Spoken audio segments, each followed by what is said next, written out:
अगर मैं झूठ बोल रहा हूं तो कीजिए एफआईआर, मैं जाने के लिए तैयार हूं जेल। क्या ये झूठ है?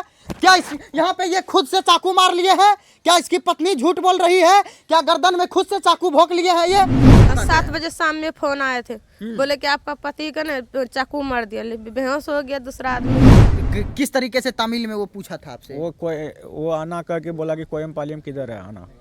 तो हमने बताया कोयमपालियम अंगे साइड से पिनाड़ी रोड है, रोड इरका है अंगे साइड। इसका जो इतना घटना हुआ है, हम 4 ठो बाल बच्चा वाली है, कहाँ से इसको खिलाएंगे, कहाँ से इसको इलाज करेंगे? अभी 4 ठो बच्चा कैसे रखेंगे हम? आप लोगों को कोई मुआवजा देने के लिए तैयार हुआ? हाँ हुआ था, पप्पू यादव मेरे साथ हुआ था वहाँ पे पटना में जब उतरे थे। पप्पू यादव 13,000 रुपये दिए थे। नमस्कार, आप देख रहे हैं द एम न्यूज और मैं हूं आपके साथ अंकित मिश्रा। जिस तरीके से पूरे देश भर में एक मुद्दा अभी वायरल चल रहा है कि बिहारी मजदूर को तमिलनाडु के मजदूर जो हैं, कोयम्बटूर और चेन्नई के मजदूर जो हैं, वो लगातार मार पीट करके भगा रहे हैं, मार रहे हैं। तो ये निष्कर्ष जब निकला तो कई लोग इनको झूठ मान रहे हैं, तो कई लोग इनको सच मान रहे हैं। लेकिन एक ऐसा सबूत आप लोगों के बीच में आज पेश करने जा रहा हूं जिसे देखकर आप लोगों का भी रोंगटा खड़ा हो जाएगा और आप भी सोचने पर मजबूर हो जाएंगे कि हाँ, क्या ये भी हो सकता है। हमारे साथ एक मजदूर हैं जो तमिलनाडु से आए हैं और इस मजदूर को चाकू भोंक कर मारने का प्रयास किया गया तमिलनाडु में। तमिलनाडु के कोयम्बटूर एक शहर का नाम है, वहीं पे ये मजदूर काम करते थे और मैं तथ्य के साथ बोल रहा हूं। कल हो के मैं इसकी आज मदद करने आया हूं, कल हो के हम पे एफआईआर हो जाए भाई। काहे कि एफआईआर का खेला चल रहा है पूरे बिहार में। आवाज़ों को दबाया जा रहा है, पत्रकारों के आवाज़ों को दबाया जा रहा है, गरीब मजदूर निसहाय मिडिल क्लास लोगों के आवाज़ों को दबाया जा रहा है। हो सकता है कि कल के अखबार के किसी पन्ने पर हमारा नाम हो, हम पे एफआईआर हो, इसीलिए मैं तथ्य के साथ बोल रहा हूं। ये मेडिकल रिपोर्ट है इसका, ये मेडिकल रिपोर्ट है। हमारे साथ एक चाचा जी खड़े हैं इनका, और इनके पेट में देखिए किस तरीके से चाकू भोंक कर मारने का प्रयास किया गया। अभी ये खुद बोलेंगे। अगर भरोसा नहीं हो रहा है तो आकर के एड्रेस दे देंगे डिस्क्रिप्शन में, आकर के मिल लीजिएगा। क्या नाम हुआ सर आपका? मेरा नाम मोहम्मद नैयर हुआ। अच्छा, आप कहाँ रहते थे? कोयम्बटूर सिटी पालियम में रहता। कोयम्बटूर में आपको मारा गया? हाँ मारा गया, चाकू भोंक कर मारने का प्रयास किया गया। हाँ। क्यों किया गया? कुछ नहीं, वो उसका तो कोई मुद्दे नहीं था। वो मेरे से एड्रेस पूछा था ओनली बस। काम करके आए 7 बजे शाम को, रूम के बगल में हम बैठ के न्यूज़ देख रहे थे अपना मोबाइल में। वो 2 आदमी से आया, वो एड्रेस पूछा कोयम्पालियम किधर है। एड्रेस बताने पर हम पे वार करना शुरू कर दिया वो 2 आदमी। मतलब कि एड्रेस पूछा? आप एड्रेस बिहार का बताए होंगे? नहीं, वो अपना एड्रेस पूछा मेरे से कि एड्रेस कोयम्पालियम किधर जाना है। वो तमिल में बोला। हाँ। तो हमने तमिल में ही बताया उसको, लेकिन वो समझ में आ गया को हिंदी वाला है, मजदूर है, हाँ। इसलिए वो मार करना शुरू अच्छा, कर। आप लोगों को क्यों मारा जा रहा है? हिंदी बोलने पर, या फिर वहाँ पे जो काम 1300 में वहाँ के मजदूर करते हैं, आप लोग जाके 800 में कर देते हैं? तो अपनी रोजी रोटी के लिए आपको मारे या फिर हिंदी बोलने पर मारे? नहीं, हम लोग तो सिर्फ भाषा से, ये तो हमको पता नहीं किस लिए मारा, लेकिन हम भाषा उसको बताए तो बताने पर हमसे वार करना शुरू कर दिया। उसी दिन 2 दिन हम वहाँ रहे। 3 तारीख को मेरे साथ हुआ, 4 तारीख को हम रिटर्न घर चले आए।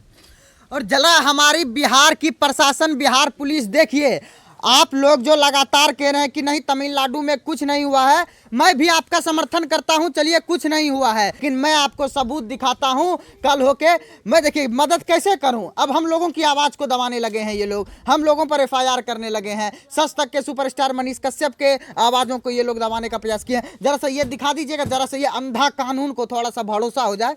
देख सकते हैं किस तरीके से चाकू भोंका गया। यहाँ ही नहीं बल्कि यहाँ तो चाकू भोंका गया, कंठ में भी चाकू भोंका गया था, लेकिन किसी तरीके से ये जो है कि छिप लिए होंगे या फिर बचने का प्रयास किए होंगे और बच गए होंगे। ये इलाज जो है कि आप जो है कि उसी शहर कोयम्बटूर में ही करवाए हैं? कोयम्पालियम वहाँ पे करवाए, मार्केट हॉस्पिटल है, वहीं हॉस्पिटल में कराए।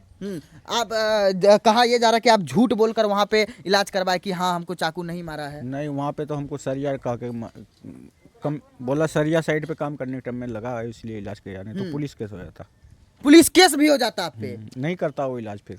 देखिए हमारा भारत जो है कि डेमोक्रेटिव कंट्री है, लेकिन सिर्फ डेमोक्रेटिव नाम का रह गया है। यहाँ पे हमारा जो है कि अधिकार को छीना जा रहा है। एक हम लोगों के अधिकार को नहीं छीना जा रहा है, ऐसे ऐसे मजदूरों के अधिकार को छीना जा रहा है, गरीबों के आवाज़ को छीना जा रहा है। और जो मजदूर मजदूरी करते हैं ये लोग क्यों जाते हैं? एक कहावत आपने सुना है कि जब पेट में चूहा कूदता है ना तो व्यक्ति कोई भी काम करने को मजबूर हो जाता है। और ये लोग मजदूरी करने के लिए तमिलनाडु जाते हैं, और तमिलनाडु के मजदूर कोई काम करने के लिए अगर 1300 रुपया लेते हैं तो ये लोग जो है कि 800 में कर देते हैं, और इन लोगों को गाली भी मिलता है और ये लोग गाली भी बर्दाश्त करते हैं ऐसे शहर में जाकर सिर्फ अपने पेट के लिए। और जब इन लोगों को मारा जाता है तो सरकार सीधा अपना पूछ झाड़ लेती है कि नहीं मारा जा रहा है। बिहार पुलिस तुरंत केस करने लगती है। कितनों को अंदर कीजिएगा? एक को अंदर कीजिएगा हम लोग 10 तैयार हो जाएंगे, 10 को अंदर कीजिएगा हम लोग 100 तैयार हो जाएंगे, और ऐसा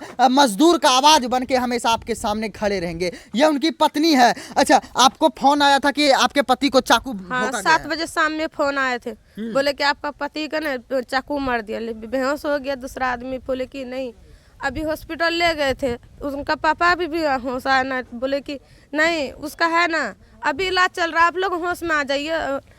ये सब बात है, लेकिन इसका जो इतना घटना हुआ है, हम 4 ठो बाल बच्चा वाली है, कहाँ से इसको खिलाएंगे, कहाँ से इसको इलाज करेंगे? अभी 4 ठो बच्चा कैसे रखेंगे हमरे? यही बात कहना है आपको। यानी कि आपके पति के साथ जो घटना हुई, आपके पति जब घर आए तो आपके पति से मिलने के लिए यहाँ के स्थानीय नेता प्रतिनिधिगण कोई पहुंचे हैं? कोई नहीं अभी तक पहुंचे हैं सर। देखिए सर आज भी आए थे मुखिया सर। देखिए, सबसे बड़ी बात है कि सदन में हो हल्ला करके चिल्ला लेने से, बेंच ठकठका लेने से बिहार का समाधान का हल नहीं होगा। बिहार के समाधान का हल यही मजदूर करेंगे, और यही मजदूर को अगर आप बिहार में रोजगार दीजिएगा ना तो यही मजदूर बिहार को फिर से प्राचीन काल ले जाएंगे, यानी कि फिर से स्वर्ण बिहार बना देंगे। लेकिन यही मजदूर जो है कि अपने पेट के लिए बाहर जाता है। कभी महाराष्ट्र में हमारे बिहारी भाई को मारा जाता है, कभी वहाँ वॉचमैन को, बिहारी वॉचमैन को गाली दिया जाता है, कभी यहाँ पे चेन्नई में मारा जाता है, तमिलनाडु में मारा जाता है। बिहारी को कहाँ जलील नहीं किया गया? हम लोगों का कोई भी स्वाभिमान नहीं बचा है, हम लोगों का स्वाभिमान चकनाचूर हो गया है, हम लोगों का कोई इज्जत प्रतिष्ठा नहीं है। हम लोग गुंडे हैं, मवाली हैं, हम लोग को मार दीजिए, FIR करके जेल पहुंचा दीजिए, हम लोगों के साथ जो करना है कर दीजिए, लेकिन हम लोग आवाज़ उठाना नहीं छोड़ेंगे। आप अपने कर्तव्य से विमुख हो सकते हैं, लेकिन हम ये जो माइक उठा के चल रहे हैं अपने कर्तव्य से विमुख कभी नहीं होंगे। और ये जरा आंख फाड़ के देख लीजिए, अगर मैं झूठ बोल रहा हूं तो कीजिए FIR, मैं जाने के लिए तैयार हूं जेल। क्या ये झूठ है? क्या यहाँ पे ये खुद से चाकू मार लिए हैं? क्या इसकी पत्नी झूठ बोल रही है? क्या गर्दन में खुद से चाकू भोंक लिए हैं? ये नहीं, इनके साथ गलत हुआ है, और गलत के लिए जब आवाज़ उठाएंगे तो हम लोग, एक तो बिहार का मजदूर को बिहार की सरकार कह रहे हैं कि कुछ नहीं हुआ है। अच्छा चाचा जी, आपके साथ जो हुआ है, आप लोगों के स्वाभिमान को ठेस पहुंचाया जा रहा है। कहा जा रहा है कि मजदूर सुरक्षित हैं। क्या मजदूर सुरक्षित है वहाँ? नहीं, सुरक्षित नहीं है। आप लोगों को कोई मुआवजा देने के लिए तैयार हुआ? हाँ, हुआ था। पप्पू यादव मेरे साथ हुआ था वहाँ पे पटना में, जब उतरे थे पप्पू यादव 13,000 रुपये दिए थे। पप्पू यादव आपको 13,000 रुपया दिए थे इलाज करने के लिए। 3,000 भाड़ा दिए थे, 10,000 इलाज करने के लिए दिए थे। और उन्हीं के दया के बदौलत आज आप घर आ पाए। घर आए, नहीं तो आपको अगर वहाँ पे कुछ हो जाता, फिर भी सरकार यहाँ पे इतनी निकम्मी है, जाति के नाम पर आप लोग वोट देते हैं। आप मुस्लिम हैं तो आप मुस्लिम नेता कोई आएगा तो उसको वोट देंगे, ये हिंदू है तो कोई हिंदू नेता आएगा तो उसको वोट देंगे। लेकिन अभी आपका साथ देने हिंदू या मुस्लिम कोई आया? कोई नहीं आया। कोई नहीं आया, ऐसे ही कोई नहीं आएगा, चाकू भोंक के मार देगा, फेंक देगा, कोई नहीं आएगा। तो जाति के नाम पर वोट मत दीजिए। और ये सबसे बड़ा सबूत हमारे सामने है, ये वहीं के स्थानीय हॉस्पिटल का सबूत है जहाँ पे इलाज कराया गया। और इलाज भी देखिए हम लोगों की स्थिति कितनी गड़बड़ हो गई है। इलाज भी ये लोग झूठ बोलकर करवाए, इलाज भी करने के लिए तैयार नहीं होता है। कि वहाँ पे अगर कोई कहता है कि हमको मारा गया तो इलाज भी वहाँ के हॉस्पिटल में करने के लिए तैयार नहीं होता है लोग, ऊपर से पुलिस केस हो जाता है। तो इस चीज़ को बदलने की ज़रूरत है, हमारे बिहार को बदलने की ज़रूरत है। और हमने तो एक सबूत दिया है, और ये सबूत उन तमाम पॉलिटिशियन के मुंह पर एक तमाचा है जो कि बिहारी मजदूर के स्वाभिमान के साथ, इज्जत के साथ खिलवाड़ कर रहे हैं। हम लोगों को मारा जा रहा है। हम लोगों को ऊपर से आप लोग सहानुभूति देने के वजह कहते हैं कि हम लोग को झूठ से मारा जा रहा है। हम लोग पागल हैं, चिल्ला रहे हैं, नहीं ना जी। अच्छा, क्या मांग करना चाहते हैं अपने बिहार के जो नेता प्रतिनिधिगण हैं, जो लगातार सदन में चिल्ला के कहते हैं कि नहीं हमारी बिहारी मजदूर सुरक्षित हैं। आज आपके साथ हुआ है, कल और किसी बिहारी के साथ मार के फेंक देगा, तो क्या कहना चाहिएगा? कहना यही है कि हम लोग को यहाँ के मजदूर चाहिए और यहाँ का रोजगार चाहिए। हम लोग बाहर नहीं जाएंगे और क्या करना है, इससे ज़्यादा और क्या बोलेंगे। ये बात आंख में आंख डालकर कहनी पड़ेगी, ऐसे नहीं कि मुंह झुका के कह दिए और फिर से कल होके वही हाल हो जाए। नहीं, ऐसा क्यों, कड़क बोलना पड़ेगा।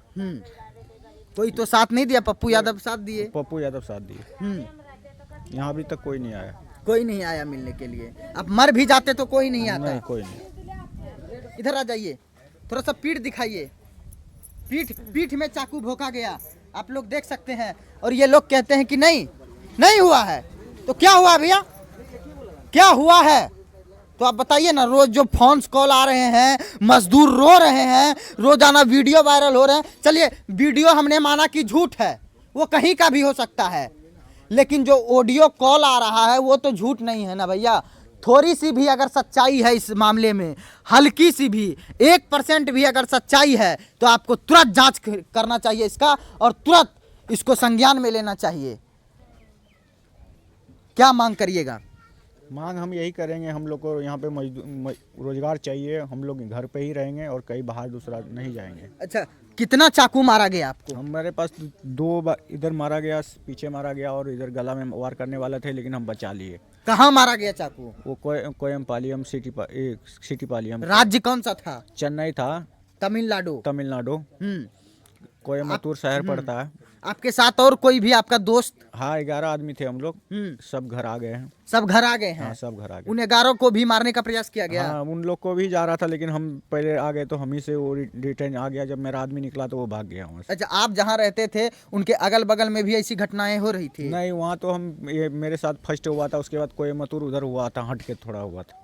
लेकिन हुआ था? हाँ, हटके हुआ था। हाँ, हट के हुआ था। अच्छा, मतलब कि अचानक से वहाँ पे कोई मजदूर में झगड़ा हुआ था या फिर कुछ हुआ था कि अचानक में आके आपको मारने लगा? नहीं, कोई मजदूर या झगड़ा तगड़ा कुछ नहीं हुआ था। वहाँ आराम से 9 महीना से रह रहे थे। वो फर्स्ट हुआ था। फर्स्ट आया, आपसे एड्रेस पूछा? हाँ। तमिल में पूछा था? तमिल में पूछा था। आप भी तमिल में बताए? हम भी तमिल में बताए, लेकिन कुछ बोलने में डिफरेंस हुआ होगा या कोई बात होगा। तो किस तरीके से तमिल में वो पूछा था आपसे? वो आना करके बोला कि कोयम्पालियम किधर है आना। तो हमने बताया कोयम्पालियम अंगे साइड से पिनाड़ी रोड है, रोड इरका है अंगे साइड। मतलब आपने भी तमिल में जवाब दिया? तमिल में ही जवाब। फिर भी मारा क्योंकि शक हो गया उसको? हाँ, उसको शक हो गया। और उधर आवाज कर रहा था ना हट के थोड़ा आदमी सब, तो उसको समझ में आ गया बात। बताइए, ये गरीब आदमी है, अभी हमारे सामने खड़ा है। अगर मैं ये नहीं कह रहा हूँ कि ये सच्ची बात है, ये सबूत है, ये सबूत कह रहा है। ये आदमी साक्षात मेरे साथ है, उनकी पत्नी साथ है। और ये लोग भोले भाले लोग होते हैं, गरीब लोग होते हैं, झूठ नहीं बोलते हैं। अब हम पे एलिगेशन लगेगा कि हम स्क्रिप्टेड वीडियो बना रहे हैं, तो इनका एड्रेस हम डिस्क्रिप्शन में दे देंगे, आकर के पूछ लीजिएगा। अगर पूछ के तब जाकर के कोई आगे का बात कीजिएगा। हमको अगर FIR करवाना है तो हम जेल जाने के लिए तैयार हैं, लेकिन आवाज़ उठाना नहीं छोड़ेंगे। जय हिंद, जय मिथिला।